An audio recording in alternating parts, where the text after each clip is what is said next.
आत्माओं, आपकी पीएचडी करवा दूंगा और अंगुलियां पर नोट करवा दूंगा सारे शास्त्रों के श्लोक मंत्र, चाहे ब्रह्मा जी और विष्णु आजी हो आपके सामने, चाहे शिव जी आजी हो, सबके ज्ञान में परास्त कर दोगे उनको।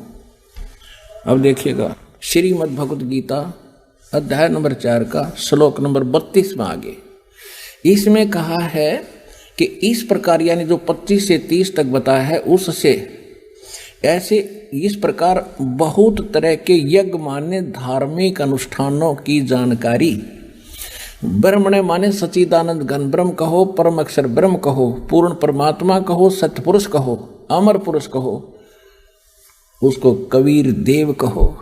वो कबीर परमात्मा सह शरीर सतलोक से चलकर आता, ये वेद बताते हैं कि अपने मुख कमल से वो कवियों की तरह आचरण करता हुआ अपने तत्व ज्ञान का प्रचार करते हैं। वो तत्व ज्ञान है, वो सूक्ष्म वेद है, वो सच्चिदानंद घन ब्रह्म की वाणी है, वो कबीर वाणी है जो भगवान खुद बोलते हैं अपने मुख से। और इसमें मूल पाठ में संस्कृत भी स्पष्ट करती है, ब्रह्मणे मुखे, मुख माने मुंह, मुख, और ब्रह्मण माने सच्चिदानंद घन ब्रह्म यानी परम अक्षर ब्रह्म, परम अक्षर ब्रह्म के मुख से उच्चरित वाणी में धार्मिक यज्ञों यानी धार्मिक अनुष्ठानों की जानकारी विस्तार से कही गई है, वो तत्व ज्ञान है। देखो अब चौथे अध्याय का 32वां श्लोक आपको 10 अनुवाद करके समझा रहा है। इस प्रकार और भी बहुत तरह के यज्ञ माने धार्मिक अनुष्ठान सच्चिदानंद घन ब्रह्म की वाणी में, परमेश्वर के मुख से उच्चरित वाणी में, कबीर वाणी में, उस तत्व ज्ञान में विस्तार से कहे गए हैं। उन सबको तू, ये कहता कर्म जान, मन इंद्री और शारीरिक क्रियाओं द्वारा संपन्न होने वाले जान। कर्म जान माने परमात्मा जो ज्ञान देगा सूक्ष्म वेद में, वो क्रियाएं काम करते करते करनी होती हैं। शारीरिक क्रियाओं को काम करते करते उसका सेवन और ध्यान भजन करना होता है। कर्म जान यानी मन इंद्रियों और शारीरिक क्रियाओं द्वारा संपन्न होने वाले जान, वो ऐसे होते हैं।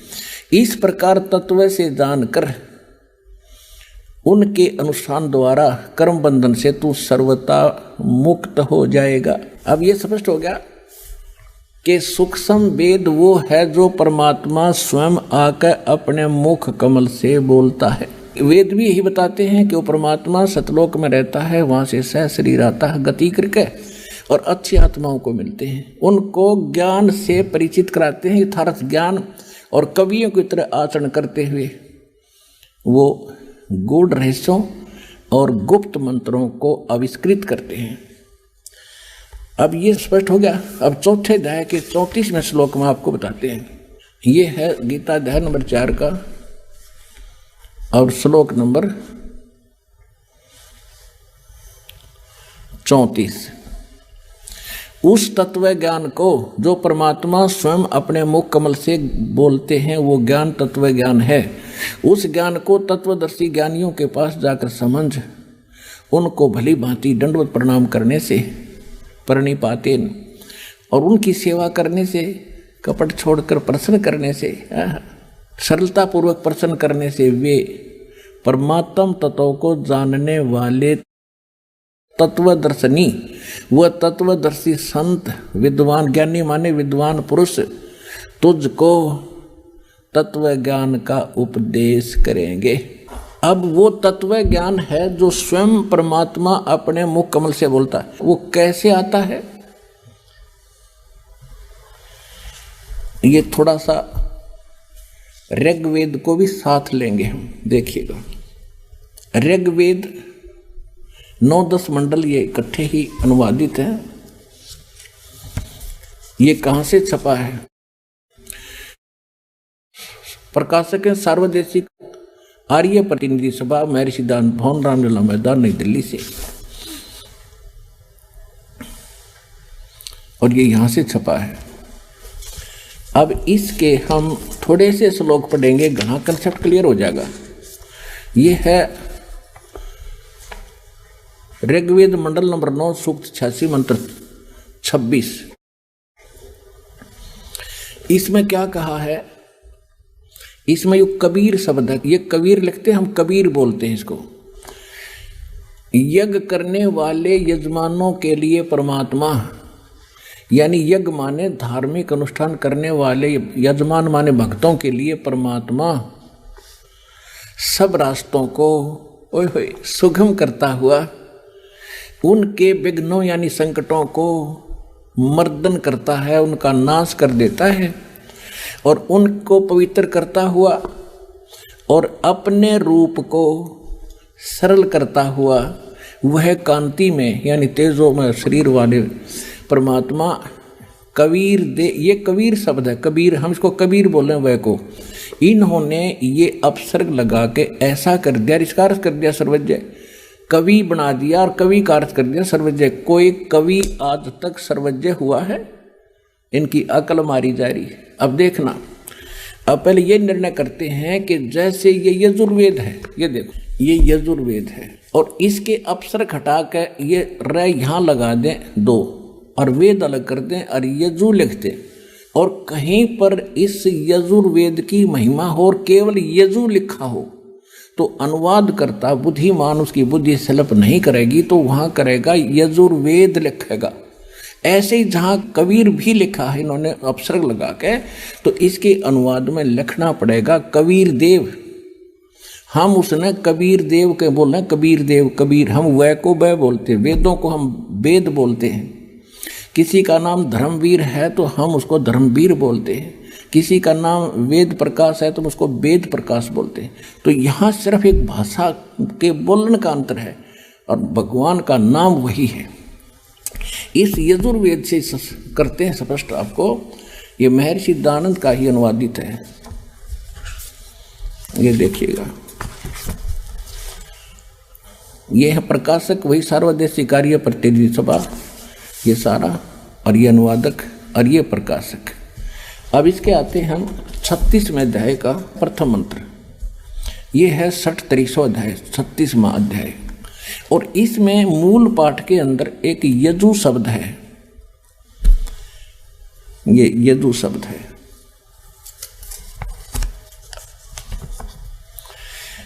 रच्चम वाचम परपदे मनो यजु परपदे, ये यजु शब्द है ओनली। ये यजुर्वेद की महिमा है यहाँ पर।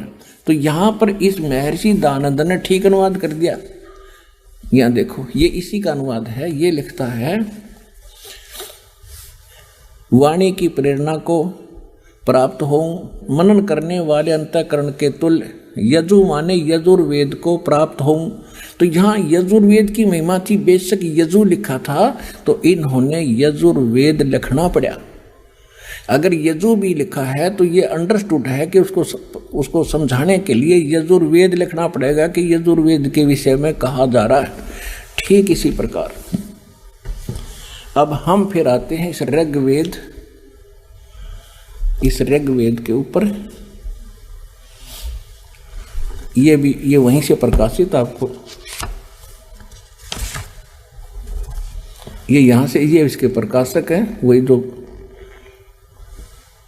और ये यहाँ से ये प्रकाशित है। अब हम ऋग्वेद मंडल नंबर 9 सूक्त 86 का मंत्र 26 फिर पढ़ेंगे। ये देखो 26,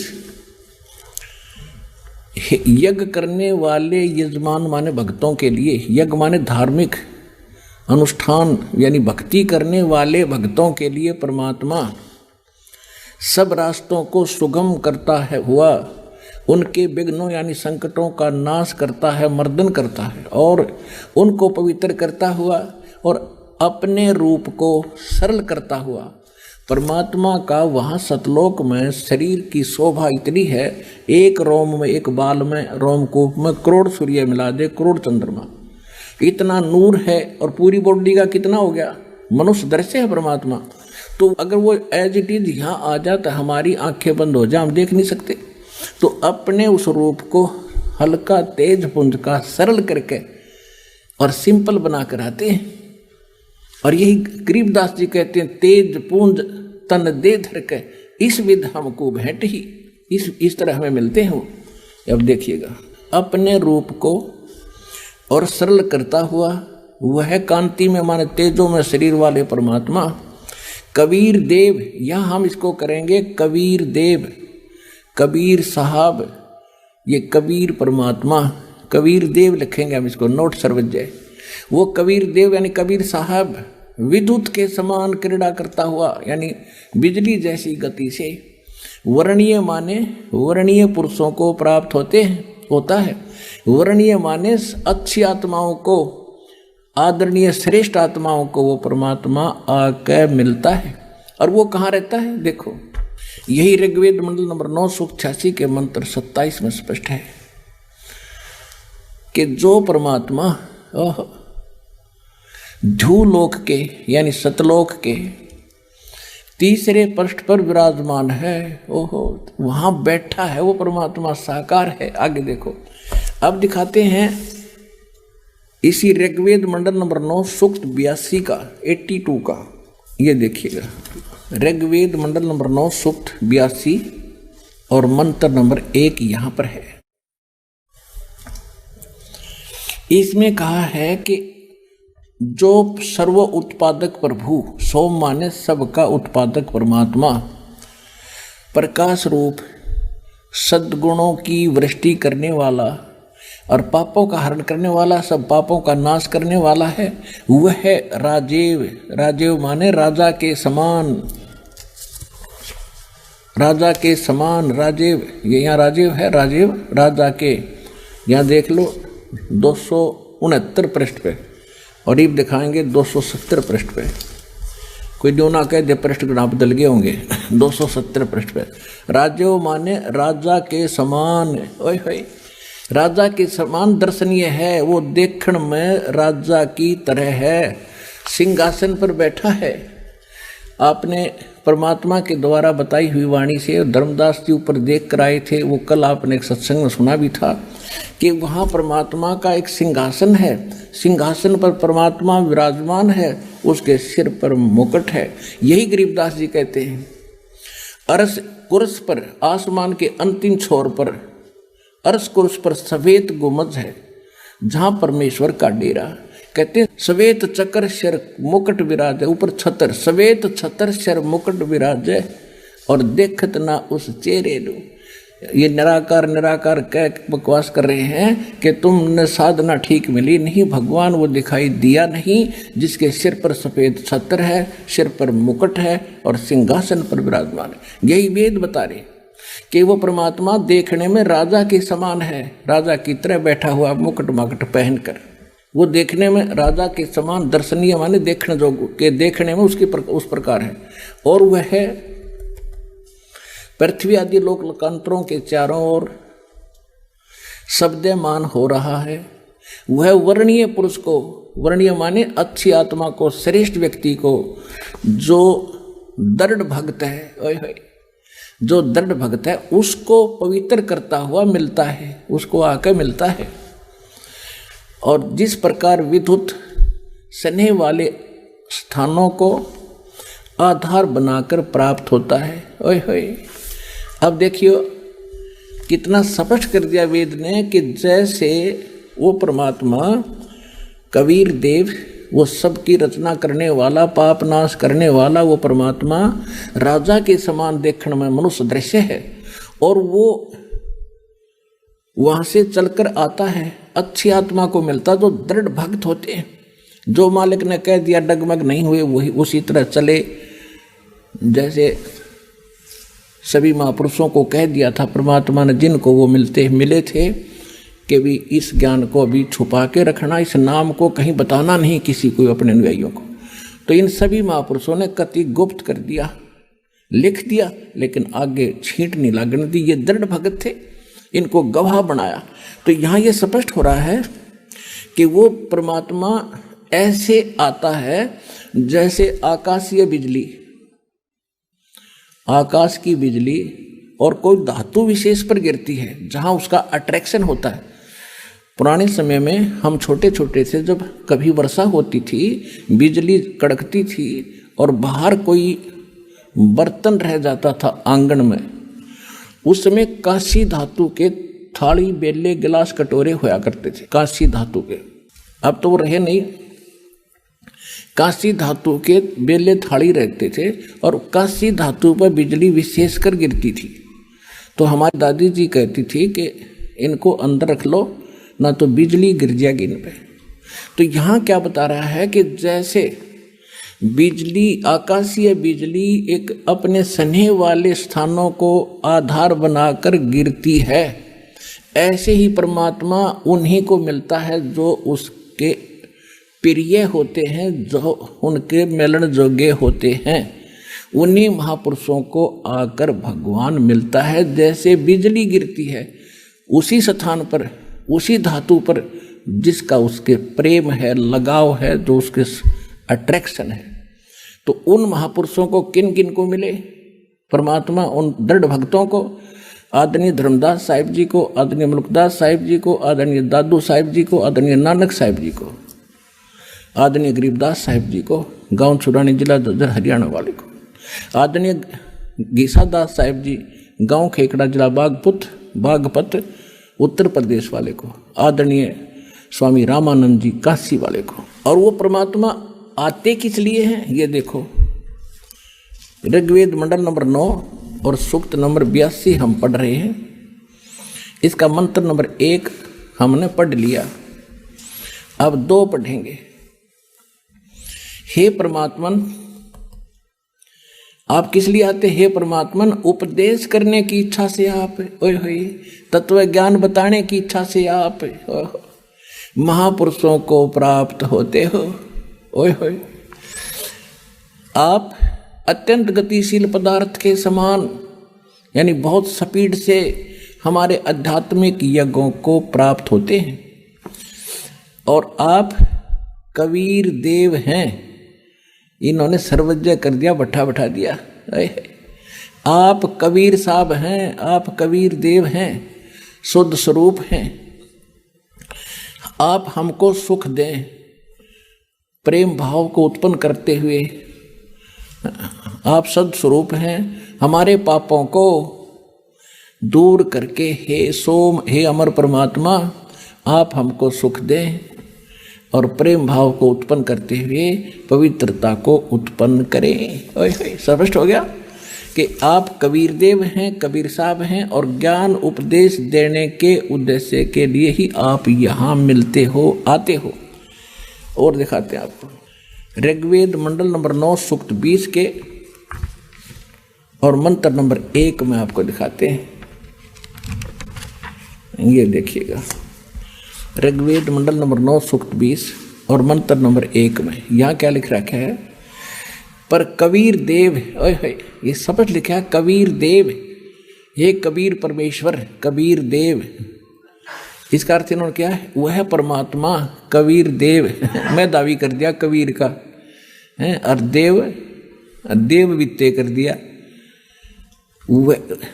पर कबीर देव वित्ते अयो, वह परमात्मा कबीर देव है और सबका रक्षक है। इसका सीधा सा अर्थ है विद्वानों की तृप्ति के लिए, यानी भक्तों के लिए, विद्वानों को ज्ञान से तृप्त करने के लिए ज्ञान को देता है। वह सहनशील है और संपूर्ण दुष्टों को संग्राम में, यानी तत्व ज्ञान रूपी संग्राम में तिरस्कृत करता है, उनका छक्के छुड़ा देता है परमात्मा।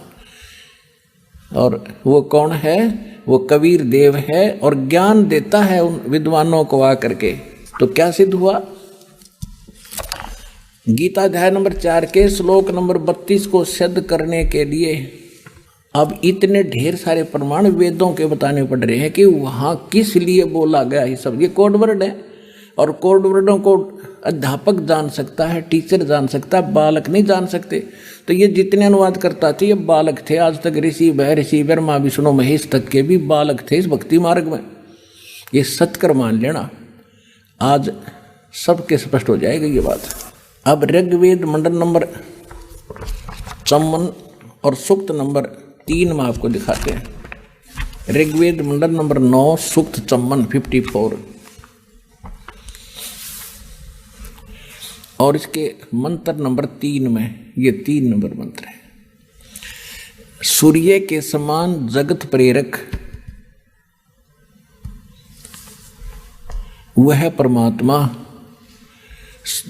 सोमदेव, सोम स्वभाव वाले और जगत प्रकाशक, वह परमात्मा जगत प्रकाशक है। और विश्वानी पुनाने, सबको पवित्र करता हुआ, भुवनो ऊपरी तिष्ठति, संपूर्ण ब्रह्मांडों के ऊर्ध्व भाग माने ऊपर में भी नहीं, वहाँ पर बैठा है। तिष्ठति माने विराजमान है, उड़ा बैठा है सब भवनों के ऊपर पर, सबके ऊपर स्वर्ग सतलोक के अंदर वो परमात्मा विराजमान है, वहाँ बैठा है। ठीक, और वहाँ से ये गति करके आता है। ये आपको ऋग्वेद मंडल नंबर 9 सूक्त 86 मंत्र 26 और 27 में स्पष्ट कर दिया कि वहाँ से चल कर आता है।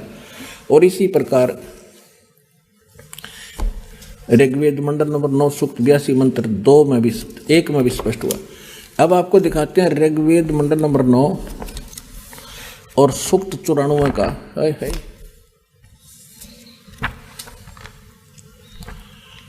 अब ये देखिएगा 94 में,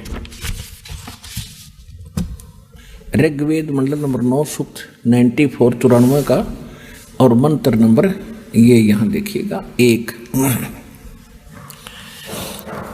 इसमें है कि सूर्य के विषय में जैसे रश्मि प्रकाश करती हैं, उसी प्रकार मनुष्यों की बुद्धियाँ अपनी अपनी उत्कृष्ट शक्ति के विषय में करती। यहाँ सीधा अर्थ यहाँ है कि वह परमात्मा, जिस परमात्मा में सर्वोपरि बलों के समान सब बल है, वह परमात्मा कर्मों का अध्यक्ष होता हुआ और पवते मन सबको पवित्र करता है, कवियों की तरह आचरण करता हुआ।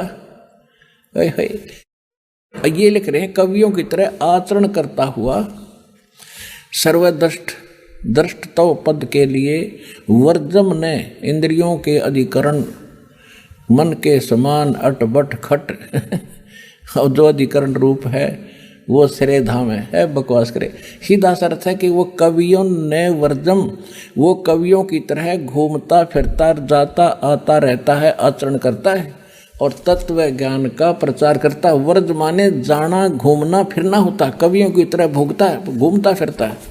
नहीं, ये भी स्पष्ट कर दूँ आपको। अब वर्ज माने क्या होता है ये भी बता दें। पुण्यात्मा, आप तो कति बालक हो, हमने तो आज तक ये मंडी मसाणी पूजी थी, जय गणेश देवा या हनुमान चालीसा पढ़े थे, ये वेद सुने थे, देखे नहीं थे आज तक। और आज आपका उंगलियां पर करा दूंगा, याद करा दूंगा आपको और स्पष्ट कर दूंगा हु इज गॉड। परमात्मा कहते हैं 9 मन सूत उलझिया, ये ऋषि रहे झकमार और सतगुरु ऐसा सुलझा दे, उलझे न दूजी बार। तो ऐसा सुलझा दूंगा, किसी ने कोई उलझा नहीं सकता। कलयुग के अंदर सब पार होंगे जो भक्ति करेंगे।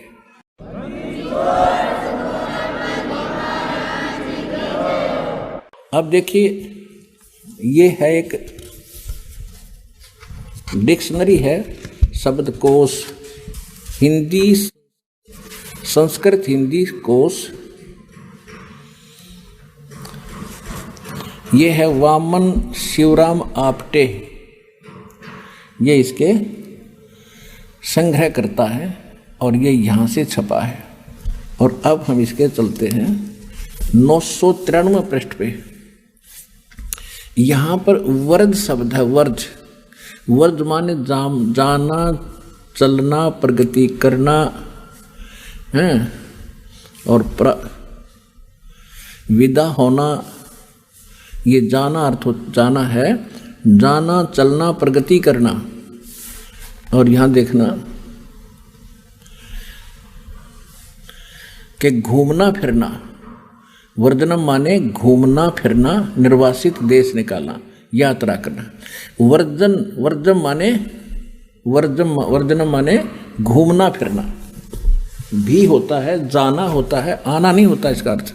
अब देखिएगा, हमने ऋग्वेद फिर पढ़ रहे हैं, वह शब्द कोश रख दिया, हम ऋग्वेद पर आगे हैं और पृष्ठ नंबर ऋग्वेद मंडल नंबर 9 सूक्त 94 के हम मंत्र नंबर 1 को पढ़ रहे हैं। ये मंत्र नंबर 1 है। इसमें यहाँ इन्होंने अनुवाद में गड़बड़ करी है, कवियन वर्जम ने, ये इकट्ठा ही करना था अर्थ, वह कवियों की तरह आचरण करता हुआ वर्जम माने घूमता फिरता है। और ऋग्वेद मंडल नंबर 9 सूक्त 96 के 16 से लेकर 20 तक तो कंसेप्ट क्लियर कर दिया कि वो परमात्मा अपनी कबीर वाणी के द्वारा, अपने कबीर वाणी के जब शिशु रूप में प्रकट होता है परमात्मा, और धीरे धीरे जब बड़ा होता है, यानी उस दूसरी प्रकार की जो लीला करता है प्रत्येक युग में, तब जो धीरे धीरे बड़ा होता है तो अपनी वाणी के द्वारा उस तत्व ज्ञान को लोकोक्तियों के माध्यम से, दोहों के माध्यम से बोलता है, जिस कारण से एक प्रसिद्ध कवियों में से भी एक कवि की उपाधि प्राप्त करता है। इससे पहले आपको ऋग्वेद मंडल नंबर 9 सूक्त 95 का और मंत्र नंबर 2 और दिखा देता हूं। ये देखिएगा, ऋग्वेद मंडल नंबर 9 सूक्त 95 का और मंत्र नंबर ये 2 क्या कहता है। वह है पूर्वोक्त परमात्मा, वो पहले जिसके विषय में कहा गया है, साक्षात्कार को प्राप्त हुआ वाक द्वारा। वाक माने वाणी के द्वारा मुक्ति मार्ग को, मुक्ति मार्ग की प्रेरणा करता है। अपनी वाणी के द्वारा बोल बोल कर उस मोक्ष मार्ग को बताता है। वह जिसके विषय में पहले बताया जा रहा है, वह पूर्वोक्त परमात्मा साक्षात्कार को प्राप्त हो, यानी यहाँ प्रगट होकर, सज्जान माने अपने यहाँ प्रगट होकर अपनी वाणी के द्वारा, वाक के द्वारा मुक्ति मार्ग को प्रेरणा करता है, मुक्ति मार्ग की प्रेरणा करता है। और क्या बताया है, जैसा कि नौका के पार लगाने के लिए, जैसा कि नौका के पार लगाने के लिए लगाने के समय में नाविक प्रेरणा करता है, और सब देवों का देव वो पूर्ण परमात्मा, गुहानी माने गुप्त, नामा आविष्करणोति, वो गुप्त नाम यानी गुप्त मंत्र, वो गुप्त नामों को का आविष्कार करता है। इन नाम संज्ञा कर दी ने तरह के, वो गुप्त नाम का नाम लिख दो को प्रकट करता है। और वाणी रूपी यज्ञ के लिए सिद्ध सदा स्पष्ट कर दिया कि अपने मुख से वो बोलता है, अपनी वाक द्वारा, वाणी द्वारा बोलता है, और सब देवों का देव वो पूर्ण परमात्मा गुप्त नाम आविष्करणोति, नाम को का आविष्कार करता है, प्रकट करता है। और परमात्मा कहते हैं जिस नाम को कोई नहीं जानता, उन नाम भक्ति के नामों को, मोक्ष के मार्ग को, उस नाम को स्वयं आके बताता है। और परमात्मा कहते हैं कबीर साहब, सो हम शब्द हम जग में लाए, सार शब्द हमने गुप्त छपाए। आज तक सोहम मंत्र किसी वेद में नहीं, किसी पुराण में नहीं, किसी उपनिषद में नहीं, किसी गीता में नहीं। तो ये सिद्ध हो गया कि वो कबीर नामक परमात्मा सतलोक में रहता है, वहाँ से चलकर आता है और अपनी वाणी के द्वारा उस तत्व ज्ञान का प्रचार करता है, और गूढ़ रहस्य और गुप्त मोक्ष मार्ग को, उन मंत्रों को भी वही आविष्कृत करता है, वही उसको सार्वजनिक करता है, उनकी खोज करके हमें देता है। इति सिद्धम, कबीर परमात्मा ने जो ज्ञान दिया है वो श्रेष्ठ और फाइनल है। अब उस परमात्मा ने जो ज्ञान दिया है वो ज्ञान और वो मोक्ष मार्ग क्या है, स्पष्ट हो गया। वेदों से प्रमाणित हो गया कि कबीर देव, कबीर साहब वो परमात्मा है जो अपने मुख कमल से वाणी बोलता है।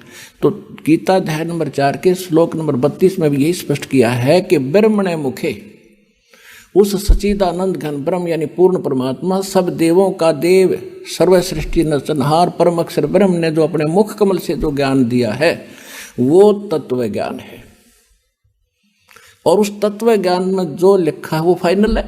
और उस तत्व श्रीमद् भगवत गीता अध्याय नंबर 15 के श्लोक नंबर 1 से 4 को थोड़ा सा और दिखाते हैं आपको, इसी से संबंधित है। अब इसमें क्या बताया है कि उस तत्वदर्शी संत की पहचान भी साथ बताई है। ये देखिएगा, गीता अध्याय नंबर 15 का श्लोक नंबर 5 अध्याय 15वां अध्याय, ये प्रथम मंत्र है। इसमें क्या कहा है कि ऊर्ध्व मूलम, ऊपर को जड़ वाला, अधः शाखम, नीचे को शाखा वाला, अश्वत्थम प्राहु अवम, ये संसार रूपी पीपल का यानी वृक्ष कहा है। और छंदासी यस्य प्रणानी ये तम वेद से वेदवित, उसके जो छंद हैं, विभाग हैं, वो पत्ते आदि, शाखा मूल और ये पत्ते आदि उसकी शाखा हैं, विभाग हैं, उसके खंड हैं, उनको जो तत्व से अलग अलग जानता है वो वेदवित है। वेद के तात्पर्य को जानने वाला यानी तत्वदर्शी संत है। इन्हीं के अनुवाद में ऊर्ध्व मूलम, ऊपर को जड़ वाला, आदि पुरुष परमेश्वर रूपी मूल वाले, अधः शाखम, ये गलत किया इन्होंने, अधः माने नीचे को शाखा करना था। देखो ये 15 में जाके दूसरे श्लोक में अधः और अधः 2 बार लिखा है, इसका अनुवाद यहाँ किया इन्होंने। अधः माने नीचे और अधः माने नीचे, बिल्कुल यहाँ ये विचलित हो गए क्योंकि इनकी बुद्धि ब्रह्मा विष्णु महेश से ऊपर गई है को नहीं। ये ब्रह्मा विष्णु महेश और श्री कृष्ण जी को सुप्रीम मान के सारी गीता को वहीं गोड़ के धर दिया, अड़ंगा कर दिया। देखो पुण्यात्माओं, घी है, चीनी है, सारा कुछ रखा है, आटा है, और जिसे ना हलवा नहीं बनाना था तो गोबर कर दे उसका। इब्दास को भेजा हलवाई बना के, ऐसा बना दूंगा, खाओगे रंगली चाटोगे।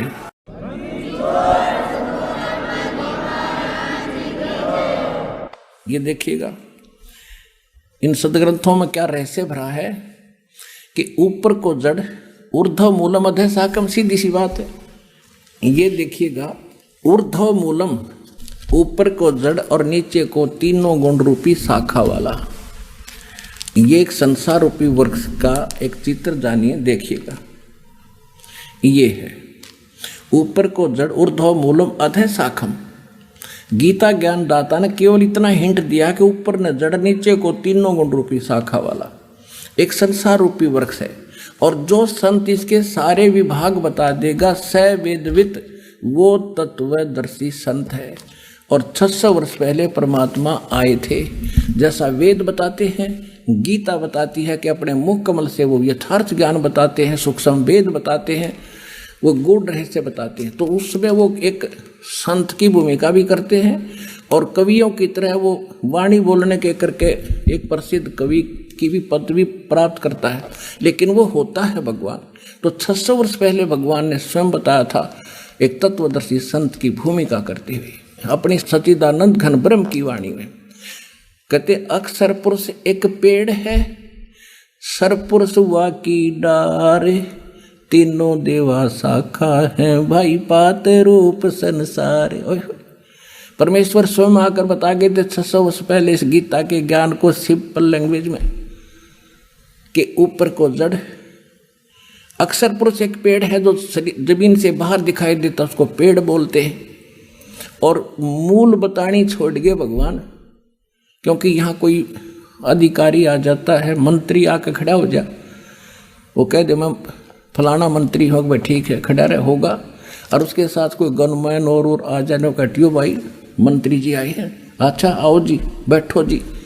तो इसलिए परमात्मा ने अपने को छुपा कर रखा, अरिदास को भेज दिया कि सारे राष्ट्रपतियों के राष्ट्रपति आगे कबीर भगवान, सब भगवानों के भगवान, सब देवों के देव, अनंत कोट ब्रह्मांड का एक रति निभार, सतगुरु पुरुष कबीर हैं, कुल के सरचना।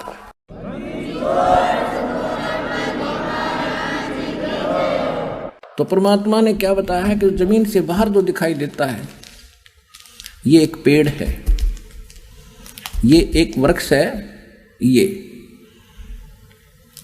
अब ये बताया है कि अक्षर पुरुष एक पेड़ है, सरपुरुष यानी ज्योत निरंजन वा की डार, और तीनों देवा शाखा है, भाई पात रूप संसार। ये मूल कौन है? ये परम अक्षर ब्रह्म है, ये पूर्ण परमात्मा है। और ये है कौन? ये देखिएगा, ये अनंत कोट ब्रह्मांड का एक रति नहीं भारे, सतगुरु पुरुष कबीर हैं ये कुल के सृजनहार। हम सुल्तानी नानक तारे दादू को उपदेश दिया, जात जुलाहा भेद न पाया यु काशी महे कबीर हुआ। अब ये है वो परम अक्षर ब्रह्म, जिसके विषय में गीता ज्ञान दाता अपने से अन्य परम अक्षर ब्रह्म की शरण में जाने को कहता है। अब 15वें अध्याय के 1 से लेकर 4 में क्या बताया है कि गीता ज्ञान दाता ने केवल इतना बताया कि ऊपर को जड़ नीचे को तीनों गुण रूपी शाखा वाला ये उल्टा लटका संसार रूपी वृक्ष है। उसके बाद उसने ऑप्शन छोड़ दिया कि यहाँ मैं क्लियर नहीं बता सकता क्यों मैं नहीं जानता उसके विषय में, देखिएगा।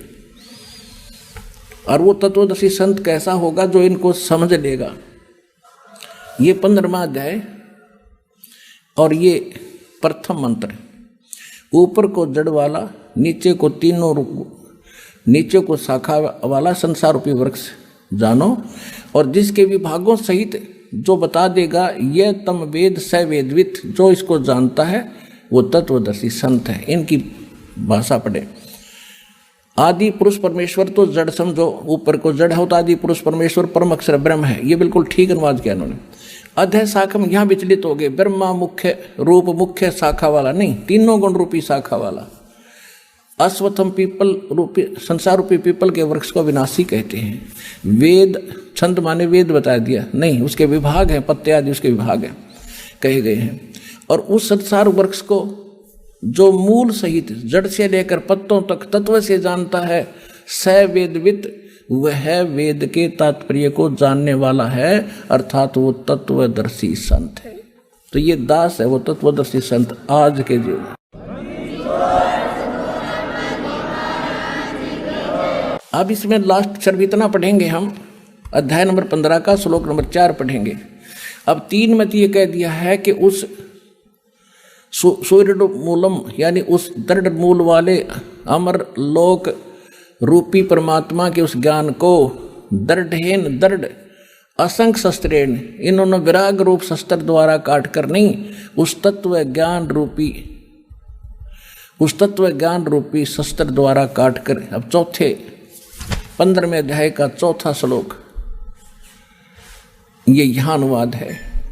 उसके पश्चात तत्वदर्शी संत की प्राप्ति के उपरांत तत्व ज्ञान के प्राप्त होने के पश्चात उस परम पद रूप परमेश्वर को भली भांति खोजना चाहिए, जिसमें गए हुए पुरुष फिर लौटकर कभी संसार में नहीं आते, और जिस परमेश्वर से पुरातन संसार रूपी वृक्ष की प्रवृत्ति विस्तार को प्राप्त हुई है, यानी जिसने संसार रूपी वृक्ष की रचना की है, सारे ब्रह्मांडों की जिसने रचना की है, जो सबका सृजनहार है, ये देखिएगा उस हुई है। उसी आदि पुरुष परमेश्वर, उसी आदि पुरुष नारायण यानी परम अक्षर ब्रह्म की मैं शरण हूँ, इस प्रकार दृढ़ निश्चय करके उस परमेश्वर का परपदे माने पूजा करनी चाहिए। सीधी सी बात है, मनन ध्यान नहीं।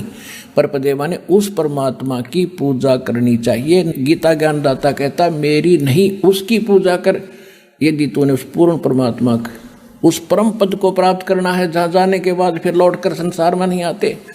अब वो कौन से मंत्र हैं? अब तक तो आपको कौन भगवान है और कौन से प्रमाणित शास्त्र हैं, वो परमात्मा कहाँ रहता है और वो कैसी लीला करता है, ये सिद्ध हो गया कि वो परमात्मा जो ज्ञान देता है वो सर्वश्रेष्ठ ज्ञान है। और यदि उस ज्ञान से वेद और गीता मिलती है तो सही है, वो उस सूक्ष्म वेद का ही अंश है। उनसे हटकर जो ज्ञान है, पुराणों में जो ज्ञान है, वो ऋषि विशेष का अपना ज्ञान है। उपनिषद क्या है? जैसे कठोपनिषद है, मांडुक्य उपनिषद है, वो मांडुक्य नाम के ऋषि ने जैसी साधना करके डले ढोकर जो अनुभव किया, उसने जो लिखा वो उसका अपना अनुभव है। यदि वो वेद ज्ञान से नहीं मिलता तो वो उसके घर का है, यूजलेस है। इसी प्रकार जैसे सत्यार्थ प्रकाश इस नकली में ऋषि दयानंद ने अपनी सारा अनुभव उसमें लिख दिया, और यदि इसकी ईब पोल ना पढ़ दी तो ये उपनिषद का रूप धारण कर लेता है, वेदों को भूल जाते लोग कुछ दिनों में।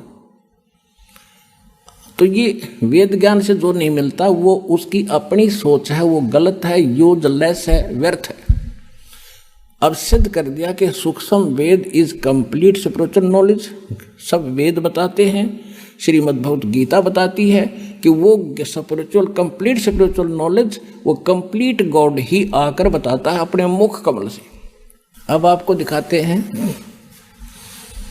अब कहते हैं मोती मुक्ता दर्शत नाही, ये जग है सब अंधरे, दिखत के तो नैन चश्मिन का फेरा मोतिया बंदरे।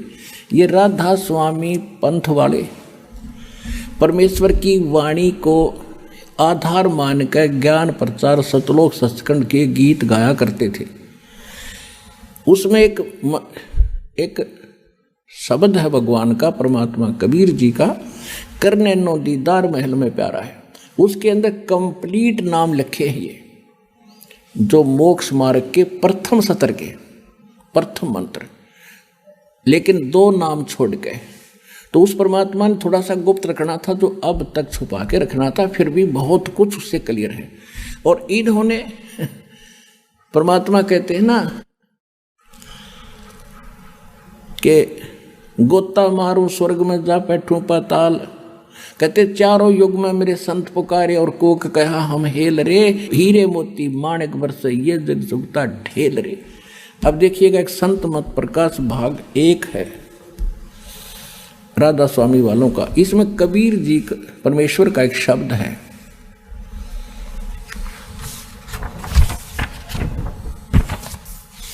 संत मत प्रकाश भाग 1, और ये महाराज सावण सिंह जी के वचनों का संग्रह है।